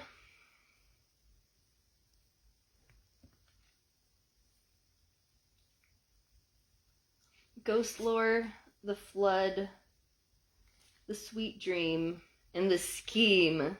The labyrinth? Okay, let's do this one as chapter 2. Let's say that was chapter 1. Let's do chapter 2. Maybe we'll just kind of like read our way through this deck and then we'll be done. So chapter 2, ghost lore, the flood. It's like this, the fates that come through Hercules, but the what is that, Greek? The Roman Greco, the fates, where your story's kind of pre-written and predestined, and then like this biblical like flooding of Tartaria kind of thing, or like the you can even like flush the system as far as parasites go too. Flushing with water.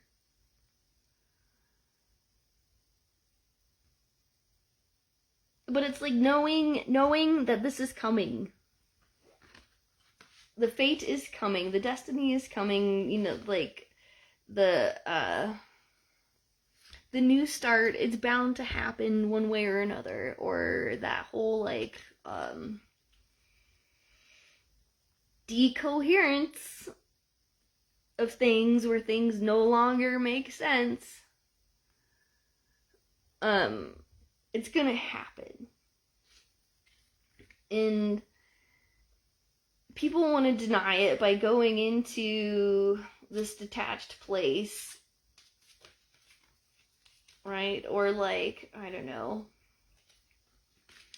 Here's the sweet dream, the realm of, say, manifestation, or of consciousness, or of, life is but a dream. Row your boat gently down the stream.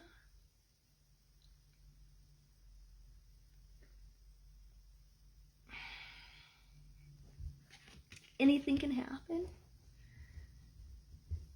It's when our belief systems begin to solidify things, and where manipulation wants to come into control. There's the scheme and the labyrinth that are here. And it's like, when it comes to realizing your dreams after everything has been wiped out and you have to begin again, and you're kind of at this point of new beginning and there's no going back. There's this scheme to keep you in this labyrinth and to keep you locked into this thing where you can't get out. The plot has thickened, right? And so if you can get that bird's eye view and you can get the perspective of it, you can absolutely see that has been there. And I think it's imperative in this place, knowing that you're in this labyrinth,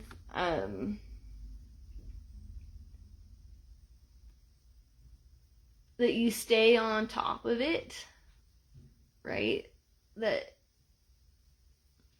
you don't fall into the traps or like fall into the gaps. Because if you get stuck into here and you're not good at like orientation, it's really easy to get lost and go left and go right and to get stuck in this like labyrinth. I mean, that's what the labyrinth is there for. There's, you know, there's the movies and the stories about it. And even to The Shining, right? All work and no play make Jack a dull boy, and then he goes crazy. Crazy with the scheme, like that murderous scheming plot to like, Mwahaha.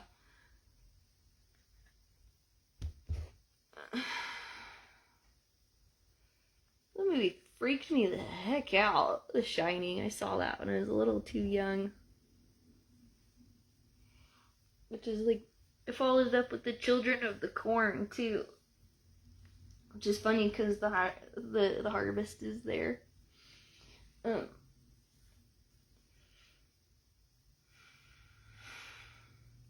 If you plant the bad seeds, then you're gonna get bad fruit. You can't, like, put in the bad intentions of, like, murderous, destructive rage and then expect to harvest, like, good fruit, right? Look at these, they're like decapitated heads, you know?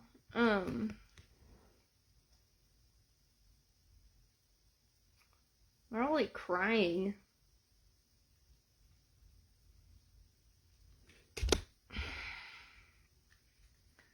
Maybe that's where you gotta kind of like watch the authoritarianism or whatever, or like watch the authority within the something.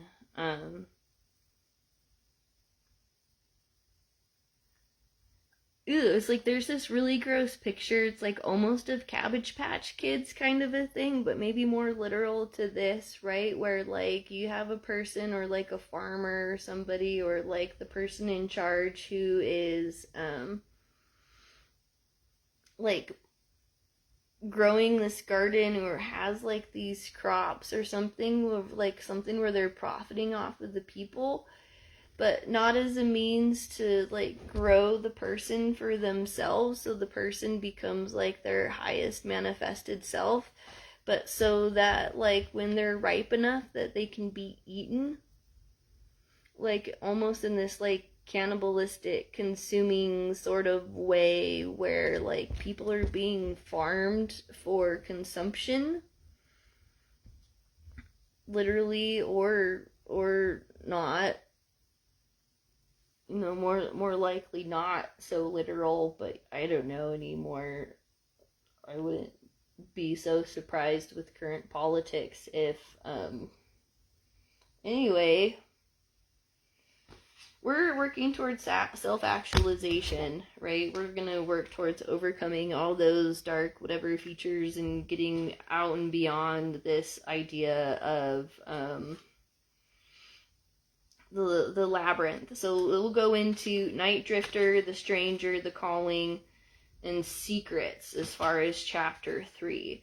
So if we're going to ascend in that dream state and we're going to try to materialize something, yeah, Spike Spiral Springs, yes, they get in and are hard to get out. That's very true. But stranger things have happened.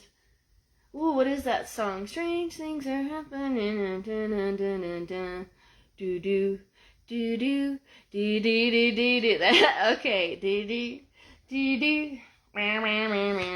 The Stranger and The Calling. Do do do do do do do do do do. You know what to do. The time is ripe. But secrets are there too, so I think it's important for you to keep your personal transformation, whatever this is, towards your self-actualization, like, kind of keep it to yourself, right? Because what is going to happen, that's going to be a short chapter, because what is going to happen is it's going to go, here is that vehicle that's going to come along, yeah, are you going to the tree? Because that's the connection. The remembrance, the survivor, the submerged, the onslaught. So there's our next chapter. Okay, so when we begin to do the work and we are traversing and going in the directions that we should, right? Whew, that scared me kind of. Hey, to you too!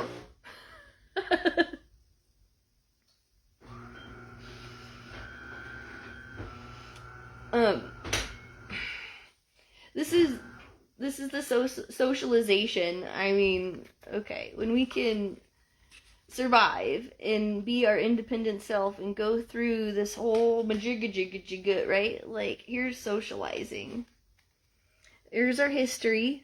Here's our past and the connections and, you know, those loved ones we have lost, the ancestors, right? Those are the seeds we come from, right? Where we are coming from and what nurtures us going forward. It's everything that is already written into our DNA. And then here we are in the realm of the people trying to maintain and hold on to this like sense of self, right?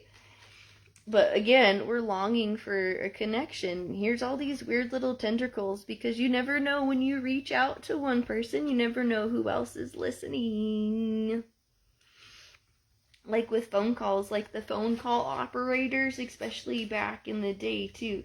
There's always somebody listening. Or like, that telephone game where people are whispering secrets in somebody else's ear and they're like, oh, this is this and this and this, but by the time it gets back around, like, it's so far from the truth. Like those weird secrets and things that, that's what our connections are right now. There's just so much, misguided and misdirected information that the truths that you're communicating and thinking that you're speaking about are not at all reality. There's so many people living in this like fabricated world of, let's say, preconceived notions for the manipulative schemes of somebody else, that they're all caught up in this like realm or this world where they think things are a certain way and they're just not, you know, because again, they're not willing to look outside of themselves to collect objective data. Something is blocking. So we go into the next part. We go into the things that we've talked about and have addressed kind of midway through this before we can clean it out, claim the end. Blind, exquisite corpses. That exquisite thing, right? It can look great from the outside. It can look really cool, but if you lift it up, kind of what's underneath it all, it's like death and rot. It's like you can paint the wall and put wallpaper over it, but if you peel back the layer of the wall, you'll see it's just completely rotted out and mold infested. Especially in those like leaky places, like if there's a leak under a sink or something like that, it will seep in, and if something isn't addressed, like it'll just rot and ferment and mold, and no matter how many layers of paint you put over the top of it, like that whole wall has to come out. Okay, but there's like the things that are preventing us from getting beyond the matrix level. Oh, wow. Ooh, okay. Something's kind of like hitting me. There's the watchtower again.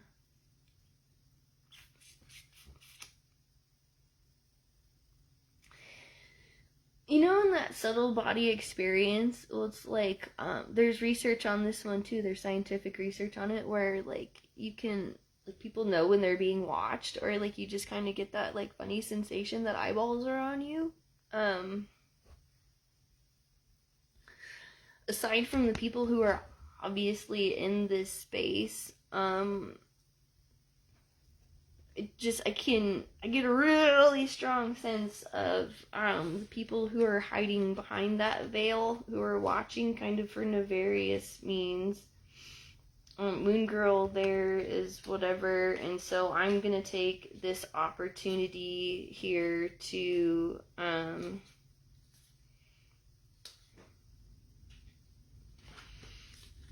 recapitulate this session in this chapter, okay, because we're talking about moon energies and emotional energies, and one of the things I am not tolerating is this weird, obsessive, jealous, like, possessive thing,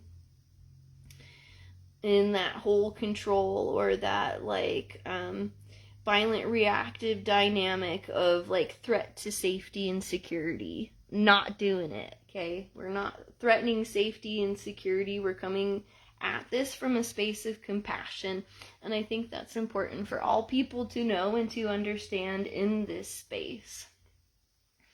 Although sometimes the directness and the straightforwardness of it can be intense, or can be like, ow, woo, yeah, I'll kind of hit you at the core. It's not a malicious intent. It's for your own good. But that's not because I'm saying it's because for your own good, here. Like, it's not that. It's coming of this space where, let's just say this year, the last several months, it's the be gone. I'm not tolerating it. The, like, parasitic, whatever, external forces that are, like, taking and depleting and whatever, like, you're just not welcome here. Not doing it, not tolerating it, having the strong things. I just don't have the time and the energy or the whatever. Like, I'm over it. I'm bored. I'm done dealing with the things or trying to, you get it? Like, I'm just done. It's that dismay. Like, it just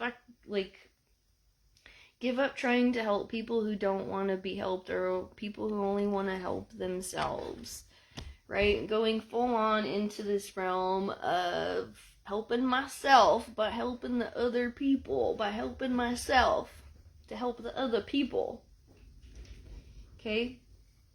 We're not doing this mingling thing. We're not going to do this dynamic of, what do I want to call it? Let's just say gossip, right? We're not going to do the things just to fit in and to do the whatever. We're doing the work, okay? Recapitulating. We're turning it all into artwork. That's all this is. It's an arts creative space. It's nothing, too personal. It's nothing, it's synthetic in the nature that it synthesizes, but is not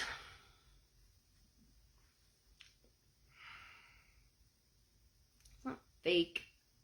But there's like the story, there's that like paradoxical like fake storyline where I'm not like, oh, today this happened and oh, here's all the like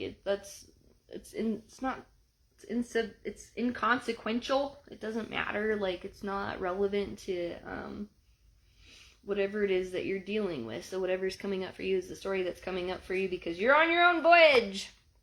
And here I am just sitting in this space of like, I'm not sure as we're coming up over the stairs, right? I think I want to look at what enigma means too. There's a key, there's a box. It's like coming out of Pandora's box. Having the key to speak the truth, to do the things, to just be real and get focused on the possibilities. I think it's interesting there's a question mark up at the top, right? Does it matter? Is it whatever? This is the opportunity for us to self-reflect. Let's go to Snow Blossom, the Uninvited, the Keeper, the Eye, convergence,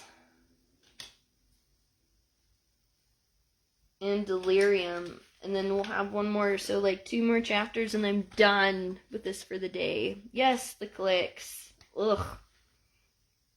If you're from northern Nevada at all, you understand the clicks. You know, and a lot of these clicks are just go way back to the segregated ideologies of things that are, you know what I mean?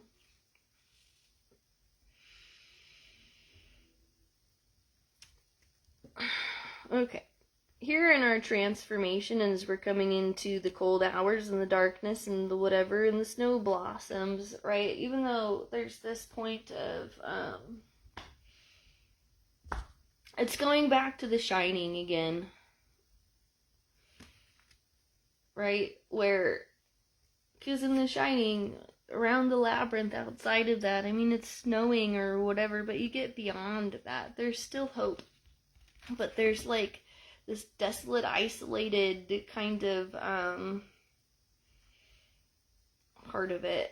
The uninvited is here too, which if like you've seen the movie, the uninvited part of it are like the ghosts and the things that are haunting it all, right? They're the intrusive thoughts that come from suppression. Because if you try to hold it in or try to put it down, like eventually it's gonna come up and out. Like you can't get rid of it by suppressing it, and the more you push it down, the more pressure it builds to erupt. Or where it invites more, or like where more of the uninvited stuff begins to happen.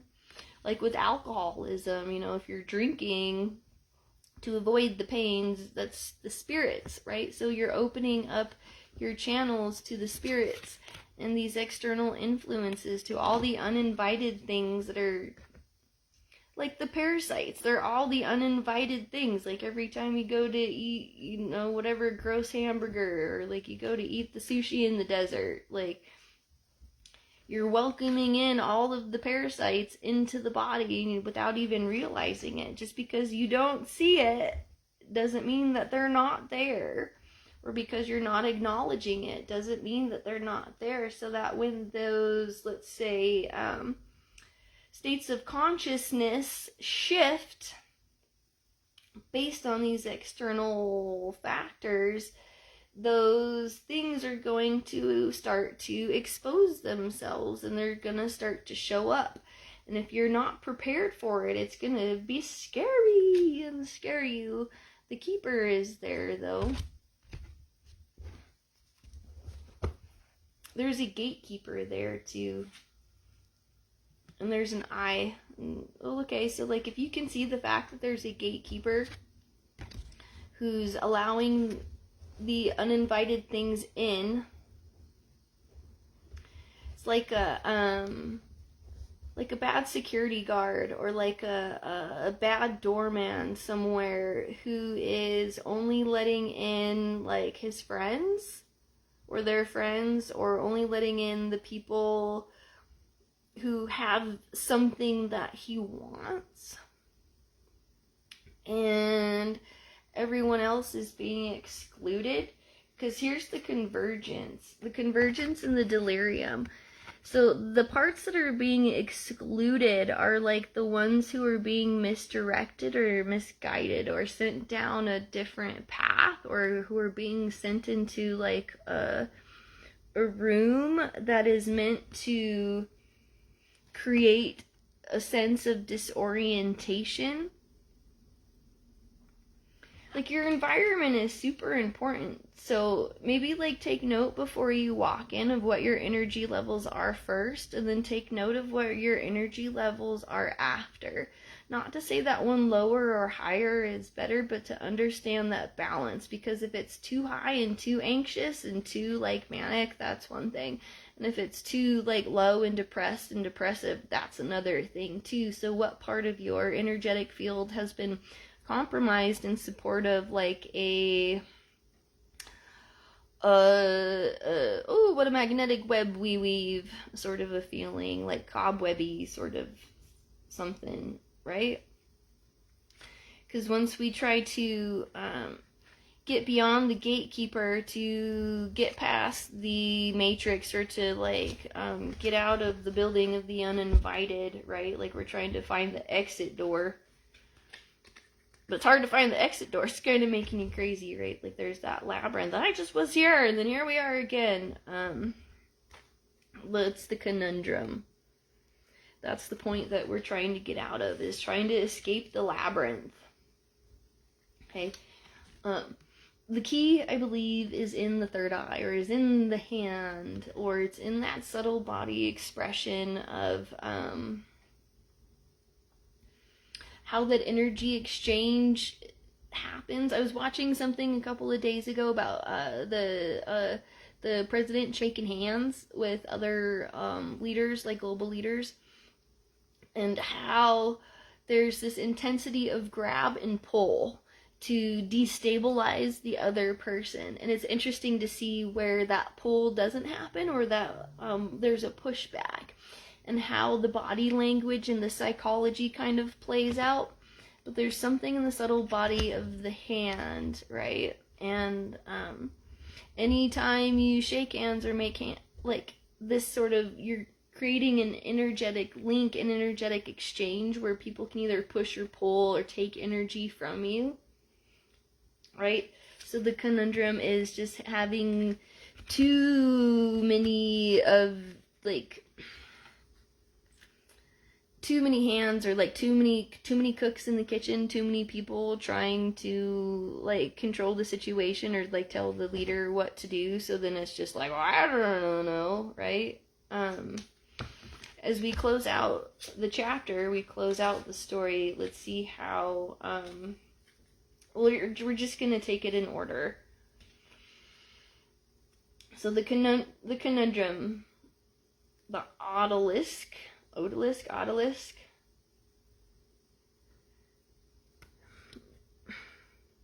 If we're self-reflecting on our pure nature, and we're taking in, let's say accountability and responsibility. There's the portal of the internal and the external, finding a balance, right? Like, peace. There's like these tendrically little kind of whatever fingers, but it's having direct access to, the energetic frequencies, or being able to, I don't want to say control, but be in alignment with that. Okay, I'm getting tired and I really need to drink all. But you're being enticed. When you're this vulnerable, ooh, that was the wind pushing on that one. So when you have the vulnerabilities, there's the enticement.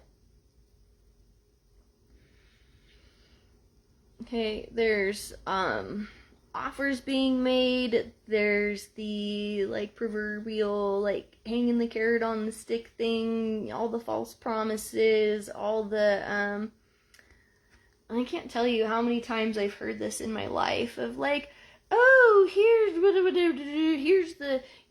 this great opportunity where if you give yourself away for free and for nothing and do all of the things for the bare minimum, then, eventually it can pay off for you. But it never does. It always pays off for the other person, and then everything else is bound by this sack, or it's like sacked or contained.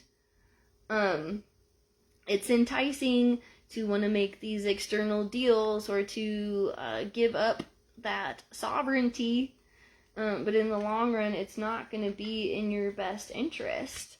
Salvation will come through doing the work, but not without mourning. This is a really interesting time, I guess, where, especially when we're dealing with the moons, and we're dealing with emotions, and when we're dealing with transformation and emotions in the moon and all of the things, like, it gets really complex. I don't know how to explain that to you. Maybe that's why these get so wordy and whatever. Astrology brings important information. Study your natal chart and the astrological connections with those around you. So that I would just say, get as much external data, external objective data as you can about your health. From blood panels to astrology to personality profiles. Like, do the work. Get a real good sense on, like, what it means to be mirroring your whatever. Go to therapy. Get feedback. Get a reading. Have, write something out and have somebody give you feedback. Go to an art critique. Find a way to make yourself vulnerable to exposure, to feedback about areas in your life where you can do better. Maintaining your health leads to long life.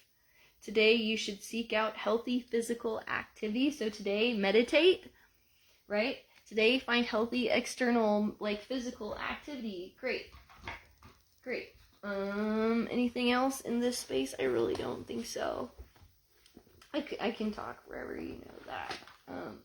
I kind of do want one more just for you, Diana, and tacos. We'll do 2 more because it's the stinking lady card again.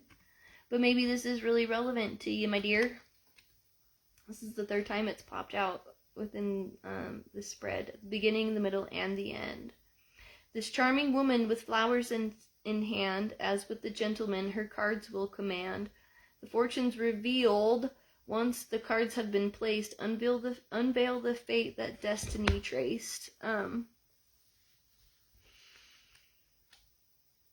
There's the stork card again.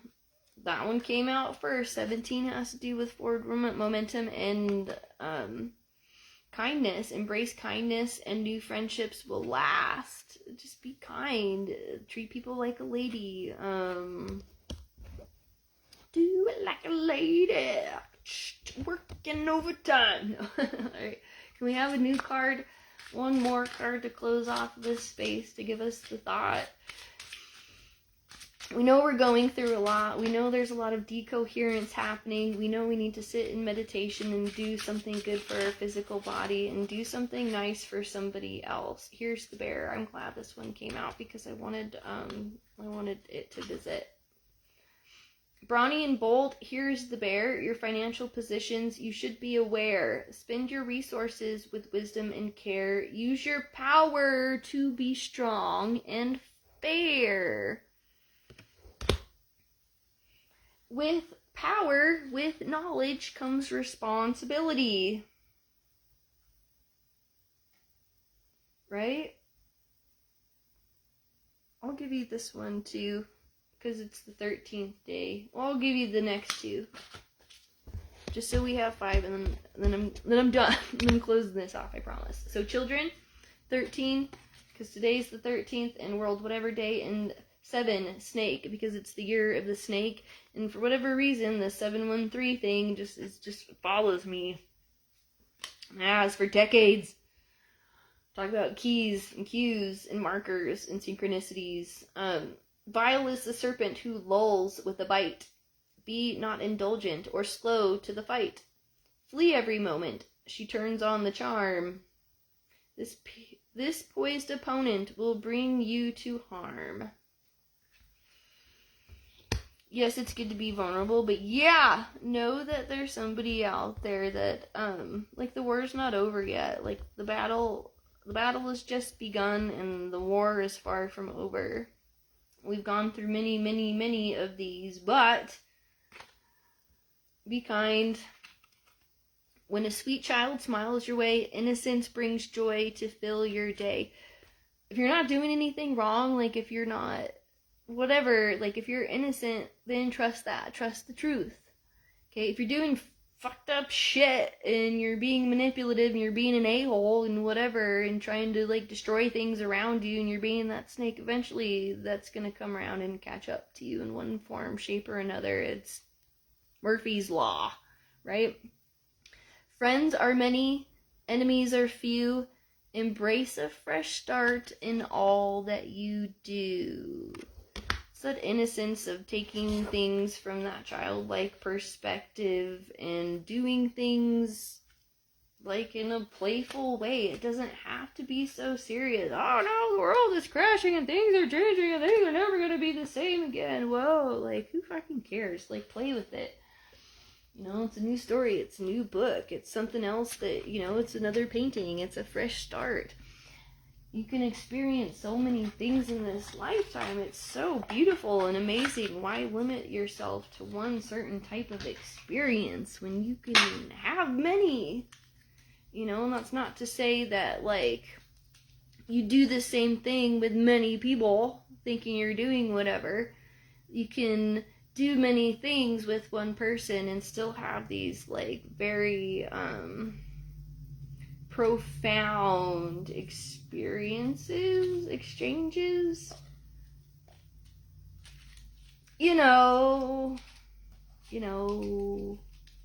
Anyway, it's probably been a really long time and I don't know what time it is, and I need to like go empty out my bladder and put some food in my tummy and carry on with this transformation guide thing. If you want to check out my toolkit, I have it up. It's there. All you need to do is add in an index. Thanks for showing up and being here and always being awesome and being supportive of this space. I feel like a wackadoodle sometimes, just going into these lines of stream of consciousness and then go back to listen to it later, and then I always find some piece of information in it for myself too, so I'm really grateful that this is helpful. So take from it what you will. Do yourself a favor, be kind to somebody today, even if that just means being kind to yourself. You know, you don't have to forego your own whatever for somebody else. Be nice to you too. Okay, bye.